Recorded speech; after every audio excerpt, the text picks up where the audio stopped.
Song of the Redwood-Tree by Walt Whitman. A California song. A prophecy and indirection, a thought impalpable, to breathe, as air.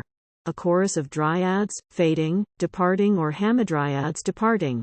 A murmuring, fateful, giant voice, out of the earth and sky, voice of a mighty dying tree in the redwood forest dense. Farewell, my brethren, farewell, O earth and sky, farewell, ye neighboring waters. My time has ended, my term has come. Along the northern coast, just back from the rock-bound shore, and the caves, in the saline air from the sea, in the Mendocino country, with the surge for bass and accompaniment low and hoarse, with crackling blows of axes, sounding musically, driven by strong arms, riven deep by the sharp tongues of the axes there in the redwood forest dense, I heard the mighty tree its death-chant chanting. The choppers heard not, the camp shanties echoed not. The quick-eared teamsters, and chain and jack screwmen, heard not, as the wood spirits came from their haunts of 1,000 years, to join the refrain.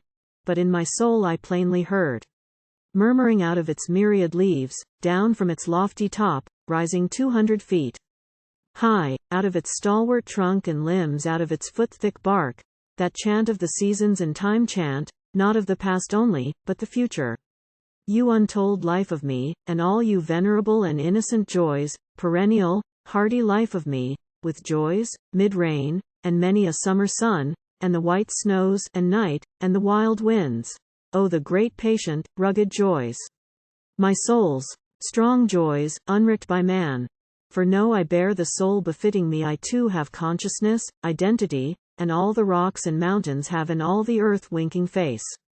Joys of the life befitting me and brothers mine, our time, our term has come. Nor yield we mournfully, majestic brothers, we who have grandly filled our time, with nature's calm content, and tacit, huge delight, we welcome what we wrought for through the past, and leave the field for them. For them predicted long, for a superber race they too to grandly fill their time, for them we abdicate in them ourselves, ye forest kings. In them these skies and airs, these mountain peaks, Shasta Nevadas, these huge, precipitous cliffs, this amplitude, these valleys, grand Yosemite, to be in them absorbed, assimilated. Then to a loftier strain, still prouder, more ecstatic, rose the chant, as if the airs, the deities of the West, joining with master tongue, bore part. Not wan from Asia's fetishes, nor red from Europe's old dynastic slaughterhouse, area of murder, plots of thrones, with scent left yet of wars and scaffolds everywhere. But come from nature's long and harmless throes, peacefully builded thence, these virgin lands, lands of the western shore, to the new culminating man, to you, the empire new, you, promised long, we pledge, we dedicate. You occult, deep volitions, you average spiritual manhood, purpose of all, poised on your self-giving, not taking law, you womanhood divine, mistress and source of all, whence life and love, and aught that comes from life and love, you unseen moral essence of all the vast materials of America, age upon age, working in death the same as life.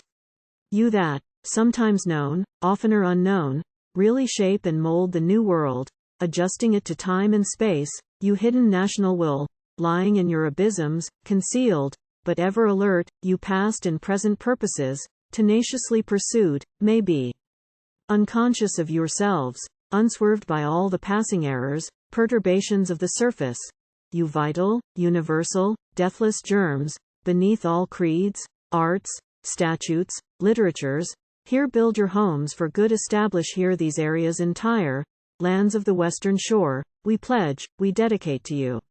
For man of you your characteristic race, here may be hardy, sweet, gigantic. Grow here, tower, proportionate to nature, here climb the vast, pure spaces, unconfined, unchecked by wall or roof, here laugh with storm or sun, here joy, here patiently inure, here heed himself, unfold himself, not others' formulas heed, here fill his time, to duly fall, to aid, unricked at last, to disappear, to serve.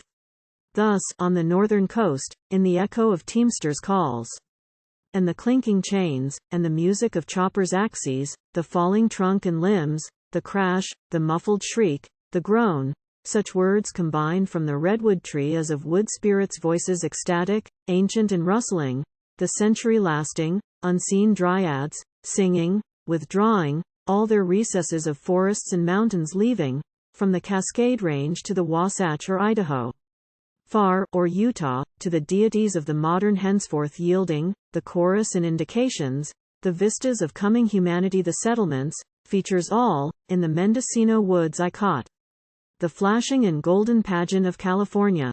The sudden and gorgeous drama, the sunny and ample lands, the long and varied stretch from Puget Sound to Colorado South, lands bathed in sweeter, rarer, healthier air, valleys in mountain cliffs, the fields of nature long prepared and fallow, the silent, cyclic chemistry, the slow and steady ages plodding the unoccupied surface, ripening the rich ores forming beneath, at last the new arriving, assuming, taking possession, a swarming and busy race settling and organizing everywhere, ships coming in from the whole round world, and going out to the whole world, to India and China and Australia, and the thousand-island paradises of the Pacific.